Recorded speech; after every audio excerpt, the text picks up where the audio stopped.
স্বাগতম সবাইকে এই লেসন ভিডিওতে। আজকের এই লেসনে আমরা শিখব কিভাবে কম্বাইন শেপ করা যায়, শেপ কিভাবে কম্বাইন করা যায় আর কি। তো চলুন দেরি না করে শুরু করা যাক। তো শেপ কম্বাইন করতে হলে অবশ্যই আমাদের শেপ লাগবে, শেপ ছাড়া তো হবে না। তো আমি ইন্ডিভিজুয়াল দুইটা শেপ নিব, একটা রেক্ট্যাঙ্গুলার একটা সার্কেল। আমি সার্কেলটাকে একটু কালার ডিফারেন্ট করে দিই যাতে বুঝতে সুবিধা হয়। ঠিক আছে, তো এখন আমরা এই প্যাথফাইন্ডার বোর্ড বা কম্বাইন যদি করি তাহলে কিভাবে করব। তো এটার অপশন হলো যে প্যাথফাইন্ডার দিয়ে আমরা দুইটা বা দুইটার অধিক এরকম অনেক কিছু শেপকে প্যাথফাইন্ডার দিয়ে কম্বাইন বা আলাদা যে জিনিসপত্রগুলো আছে ডিভাইডার এগুলো করতে পারবো। তো চলুন দেখে আসি যে দেখতে পাচ্ছেন শেপ মোডে, প্যাথফাইন্ডার শেপ মোডে আছে হলো ইউনাইট, যেটা একসাথে করবে। মাইনাস মানে হলো যে উপরের যে অপশনটা আছে সেটা মাইনাস হয়ে যাবে, আর নিচে যেটা থাকবে এটা থেকে যাবে। তো এটার মানে কি বোঝায়? এটার মানে বোঝায় যে আমরা দেখতে পাচ্ছি যে এই রেক্ট্যাঙ্গুলারটা পেছনে আছে আর এই সার্কেলটা আছে উপরে। তার মানে এখন যদি এই দুটাকে কম্বাইন বা শেপকে আমরা প্যাথফাইন্ডারে ইউজ করি তাহলে আমরা দেখতে পাবো যে পিছনের শেপে এই জায়গাটুকু নাই। তারপর আমরা দেখব বিস্তারিত, সমস্যা নেই, আমরা জাস্ট এখন একটা ব্রিফ দিয়ে যাচ্ছি। তো তৃতীয়তে আমরা দেখতে পাচ্ছি যে একটা ইন্টারসেক্ট মানে হলো যে এই দুইটার যে জায়গাটা ইন্টারসেক্ট করতেছে সেই জায়গাটুকুতে দেখাবে। অ্যান্ড এক্সক্লুড যেটা হলো যে দুইটার জায়গা যে ইন্টারসেক্ট করতেছে এর বাইরে যে শেপগুলো আছে সেগুলো শো করবে। এরপরে পাথ ফাইন্ডার্স যেটা আছে ডিভাইড করে দেবে, ট্রিম করবে, মার্জ করবে, ক্রপ করবে, আউটলাইন বানিয়ে দিবে, আর হলো যে মাইনাস ব্রেক। আচ্ছা, তাহলে চলুন প্রথমে শেপ মোডের যে কম্বাইন যে জিনিসটা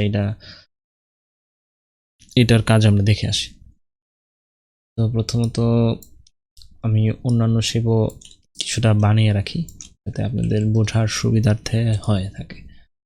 আচ্ছা ঠিক আছে, তো আমি এই দুইটা শেপকে চাচ্ছি যে আমি অ্যাড করে দিতে। তাহলে অবশ্যই আমি অ্যাড করতে পারবো। ইউনাইট চাপ দিয়ে দিলাম, তাহলে আমাদের দুইটা যে শেপ ছিল এই শেপটা কিন্তু দুইটা কম্বাইন হয়ে গেল। আচ্ছা, দ্বিতীয়ত আমরা দেখতে পাচ্ছি যে আমরা ইউজ করব এটা হলো মাইনাস ফন্ট ইউজ করলে দেখতেই পাচ্ছি একটু আগে আমরা বলেছিলাম, এখন আমরা প্র্যাকটিক্যালি দেখতেছি যে জিনিসটা কি হয়েছে, যে ইন্টারসেক্ট উপরের যে অংশটুকু ওই অংশটুকু টোটালি বাদ হয়ে যে নিচের অংশটুকু তো সেই জায়গাটুকু রয়েছে। এখন আমরা যদি এটাকে ইন্টারসেক্ট ইউজ করি তাহলে কি হচ্ছে, এই যে ইন্টারসেক্টরে দেখা যাচ্ছে দুইটা যে শেপ ছিল শেপের মাঝামাঝিতে যেই এরিয়াটুকু ছিল ওই এরিয়াটুকু নিয়েছে। এরপরে হলো যে এক্সক্লুড হলো যে আমাদের এই ইন্টারসেক্ট জায়গাটা বাদে এই বাইরে যে শেপগুলো নিয়েছে এটা হলো ইন্টারসেক্টের কাজ। আচ্ছা ঠিক আছে, ইন্টারসেক্টের কাজ হলো। তো এর বাইরে আমাদের প্যাথফাইন্ডার কি কাজ করে এটা আমরা একটু দেখব হাতে কলমে, যে এটা কিভাবে কাজ করে অ্যাকচুয়ালি। আচ্ছা, প্রথমেই চলে যাই, আমরা এই দুইটাকে সিলেক্ট করলাম, তারপর ডিভাইড অপশনে ক্লিক করলাম। ডিভাইড অপশনে ক্লিক করার পরে দেখা যাচ্ছে যে আমার যে শেপগুলো নিয়েছি শেপগুলো কিন্তু আগের মতোই রয়েছে। আচ্ছা, কিন্তু এখানে যদি একটু লক্ষ্য করে দেওয়া যায় যে এখানে কিন্তু একটা গাঢ় দাগ দেখা যাচ্ছে। এটা কেন দেখা যাচ্ছে এটা আমরা একটু দেখাই। এটা হলো যে আমরা যদি ডিরেক্ট সিলেকশন টুল প্রেস করি তাহলে দেখব যে এই যে প্রত্যেকটা জিনিস আলাদা হয়ে গেছে। ঠিক আছে, তো তার মানে ডিভাইডার হলো যে ইন্টারসেক্ট এবং ইনক্লুড এক্সক্লুড যেটাই আছে সব কিছুকে আলাদা আলাদা করে দেবে। ঠিক আছে, দেন আরেকটা হলো যে ট্রিম হলো একটা জিনিস যেটা হলো যেই জিনিসটা ইন্টারসেক্ট করতেছে সেই জিনিসটাকে পিছনে যে জিনিসটা ইন্টারসেক্ট করতেছে এটাকে ট্রিম করে দেবে। ঠিক আছে, যেমন এখানে দেখা যাচ্ছে যে ট্রিম করে দিয়েছে। আচ্ছা ঠিক আছে, তারপরে আমরা যাব হলো ক্রপে কি দেখতেছি। ক্রপে হলো যে উপরে যে বাটনটা আছে, এটা উপরের যে শেপটা আছে, সরি, উপরে যে শেপটা আছে ওই শেপে ভিতরে মানে নিচে যে শেপটা আছে এটাকে দেখাবে, ওটাকে ইনভিজিবল করে। ওয়ান কাইন্ড অফ এটাকে আমরা ক্লিপিং মাস্ক বলতে পারি, মাস্কিং বলতে পারি আর কি। ওয়ান কাইন্ড অফ মাস্কিং মানে কি একটার উপর আরেকটা পড়া, এরকম কিন্তু আমরা মাস্ক সম্পর্কে তাই জানি, ঠিক আছে। তো আরেকটা হলো আউটলাইন তৈরি করা। তো আউটলাইন তৈরি করতে হলে এই জিনিসটা ম্যান্ডেটরি মনে রাখতে হবে যে আমাকে অবশ্যই স্ট্রোক লাগবে। তো আমি স্ট্রোক দিয়ে দিই। স্ট্রোক দেওয়ার পরে আমি যদি এখানে আউটলাইনে ক্লিক করি তাহলে কিন্তু এই যে আমার আউটলাইন কিন্তু ক্রিয়েট হয়ে গেছে, দেখতে পাচ্ছি আমাদের কিন্তু আউটলাইন ক্রিয়েট হয়ে গেছে এবং আমি কিন্তু ভালোভাবে এটা পরিদর্শন করতে পারতেছি। এটা যদি আমরা ডিরেক্ট সিলেকশন টুল দিয়ে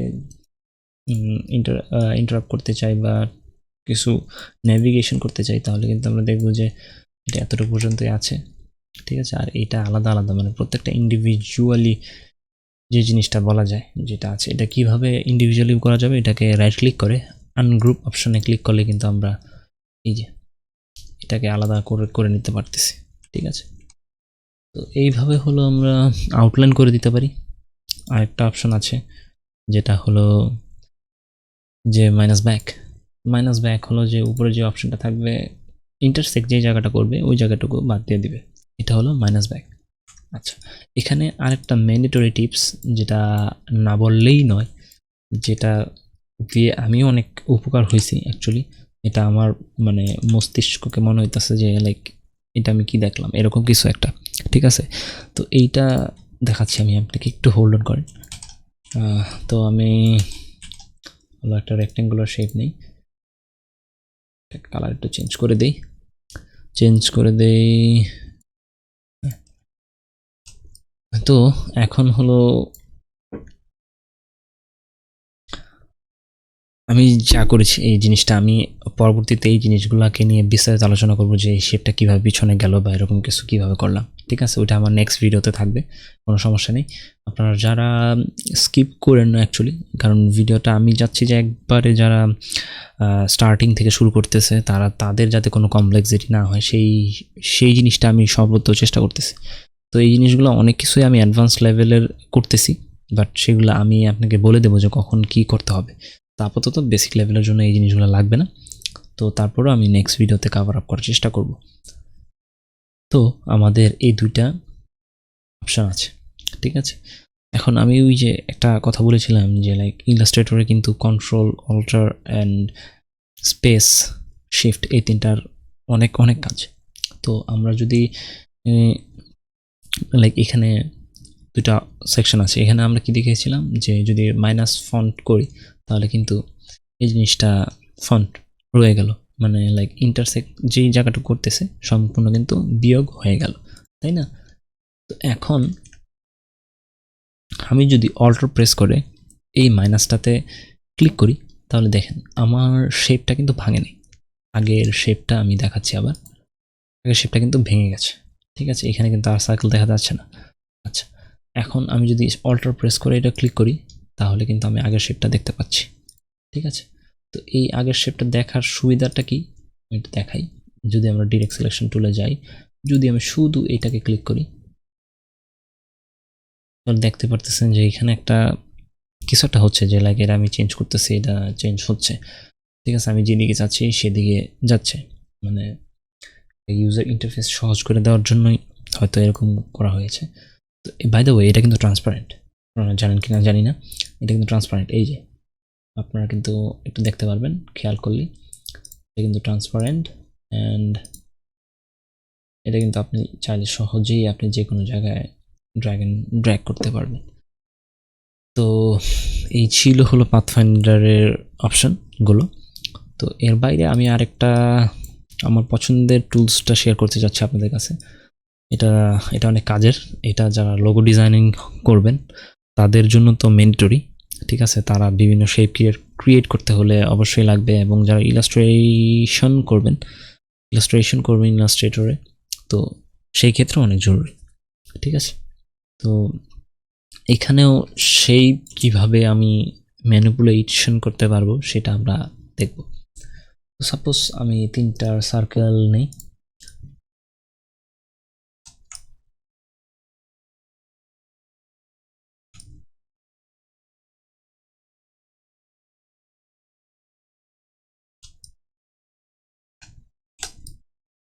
তো এই তিনটা আমি সার্কেল নিলাম। তো এই তিনটা সার্কেলকে আমি যদি এখন প্যাথ ফাইন্ডারে অপশন চুজ করতে চাই, এটা অনেক ডিফিকাল্ট হয়ে যাবে, কারণ প্যাথ ফাইন্ডার দুইটা জিনিসকে ইজিলি হ্যান্ডেল করতে পারে। তো এইখানে তিনটা জিনিস যদি থাকে অবশ্যই হ্যান্ডেল করতে পারবে না। তো এই ক্ষেত্রে আমাদের আরেকটা টুলস আছে, যেটা আমার প্রিয় বললাম আগেই। তো এই টুলসটার নাম হলো আপনার শেপ বিল্ডার টুল। তো শেপ বিল্ডার টুলে আমি যখন ওভার করতেছি এখানে অনেক কিছু দেখাচ্ছে জিনিসগুলো। তো আমি শেপ বিল্ডার টুলে প্রেস করলাম, প্রেস করার পরে আমার কার্সারটা কিন্তু এরকম হয়ে গেল, ঠিক আছে, প্লাস আইকন। তো এখানেও অল্টার এবং কন্ট্রোলের একটা জিনিসপত্র আছে, এটা আমি দেখাচ্ছি। তো অল্টার যখন প্রেস করব তখন কিন্তু অটোমেটিক্যালি এই যে অল্টার যখন প্রেস করব তখন কিন্তু অটোমেটিক্যালি আমার প্লাস থেকে মাইনাস হয়ে যাচ্ছে।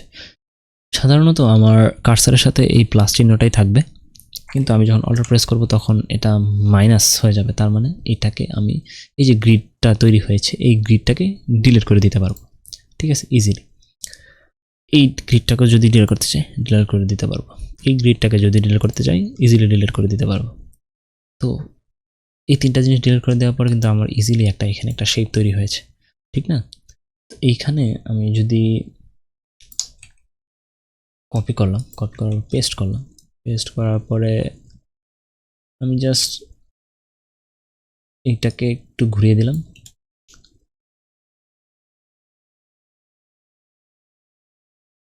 জাস্ট বোঝার জন্য। আমি এরকম অনেক কিছু করতেছি যেটা বোধগম্য হতে পারে যে হ্যাঁ ঠিক আছে এটা ঠিক হচ্ছে না বা এরকম কিছু।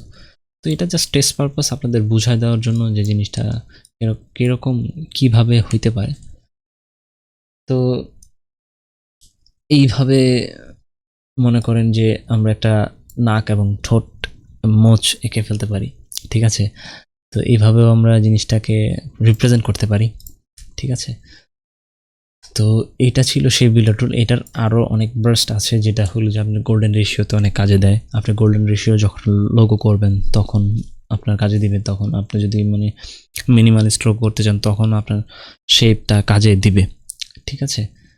তো এই ছিল শেপ বিল্ডার টুল। তো এর বাইরে ছোট্ট করে আমি একটা জিনিস বলতে চাই, এখানে আরেকটা অপশন আছে, সেটা হলো যে শেপার টুল। তো এই শেপার টুলটা অ্যাকচুয়ালি কাজ কি আমরা দেখব। এই শেপার টুলটা হলো একটু গেস করে কাজ করে, যেরকম হলো আমরা যদি একটা সার্কেল গেস করি তাহলে সে একটা সার্কেল নিয়ে নিল। আমরা যদি একটা একটু সার্কেল টাইপের না নিতে চাই, একটু অন্যরকম নিতে পারতেছি। আমরা যদি স্কোয়ার রাখতে চাই পারতেছি, ট্রায়াঙ্গেল রাখতে চাই পারতেছি। আচ্ছা, এটা আবার আরেকটা জিনিস আছে, সেটা হলো যে এটা প্যাথ ফাইন্ডার মতো কিছুটা কাজ করে। সাপোজ মনে করেন আমি দেখিয়ে দিচ্ছি। তো এই দুইটা সিলেক্ট করলাম, সিলেক্ট করার পরে আমি একটু শেপার টুলটাতে গেলাম। তো এখানে আমি যদি শেপার টুলতে ক্লিক করলাম, তারপর এখানে যদি আমি ক্লিক করি তাহলে কিন্তু চলে যাচ্ছে, তাই না? এখানে যদি আমার সিলেক্ট করা লাগবে না, এখানে যদি আমি অ্যাড করে দিই তাহলে কিন্তু এটা ইজিলি অ্যাড হয়ে যাচ্ছে। আচ্ছা, এখানে যদি আমি একটু ডিলিট করে দিই, ডিলিট করতে পারতেছি, এখান থেকে আমি ডিলিট করতে পারতেছি। তো আলটিমেটলি এটা একটা শেপ বিল্ডার টুলের মতোই, কিন্তু শেপ বিল্ডার টুলের মতোই অনেকটা, বাট আবার নাও। আর প্যাথফাইন্ডার টুলের মতো, আবার প্যাথফাইন্ডার টুলের প্যানেলের মতো, আবার নাও। তো এই ক্ষেত্রে আমি এটা বেশি সবসময় ইউজ করি না, কখনই খুব কম ইউজ করা হয়। তো আমি শেপ বিল্ডার টুলটাকে প্রেফার করি সবার জন্য, যে এটা যদি মাস্টার করা যায় তাহলে ভালো রকমের একটা লোগো ডিজাইনার হওয়া যাবে, ঠিক আছে। তো আজ আর নয়, আজকেই শেষ করছি। আশা করি ভিডিওটি ভালো লেগেছে। আগামী ভিডিওর জন্য অবশ্যই আমার সাথে থাকবেন। আল্লাহ হাফেজ।